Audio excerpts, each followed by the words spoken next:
Okay, friends, let's talk about puppy pose. Puppy pose is fun. It's much easier for people to come to puppy pose in an option if downward facing dog is not in their practice, whether you have wrist pain or shoulder pain. But puppy pose in its essence is really a heart opener. So I want you to think about this whole sequence that we've built between camel pose, fish pose. We're really arching the spine, and puppy pose is no different. So to come into puppy pose, we're going to set the body up first in tabletop. That's kind of our base pose for many of these. Remember cat and cow? So we're going to drop the forearms just like we did in Sphinx pose, where the arms are down, palms are spread wide.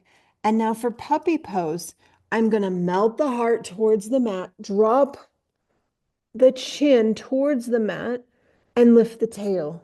Okay, so I'm melting my heart. I'm still getting that back bend shape. Now you can drop your forehead. You just don't get quite as deep. So when you're in puppy pose, I want you to think about the heart melting and extension through the spine. Hips are high. We've all seen puppies do this in the morning where the little butt goes high. All right.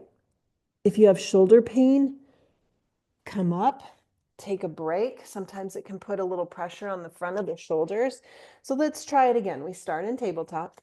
We drop the forearms, palms spread wide, lift the tail. See my little tailbone up there?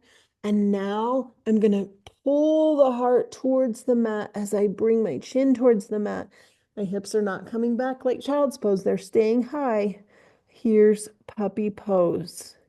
Now, sometimes in a yoga practice, if a teacher recommends coming into downward facing dog, which is the upside down V shape, some people just can't do downward facing dog, but they can do puppy facing dog, right? We can come into puppy. So it's just an option. Let's try getting into puppy pose in a chair. Again, a little tricky, but can be done. So I'm going to turn my chair, sit nice and tall, same shape. Remember, all fours. Here I am in tabletop and in a chair. So hands are going to come down. It's a lot like Sphinx pose. I'm going to bring my palms so that they're in line with my wrists, and I'm going to arch my spine. And here's my puppy pose. Very similar to Sphinx because we're creating the same shape.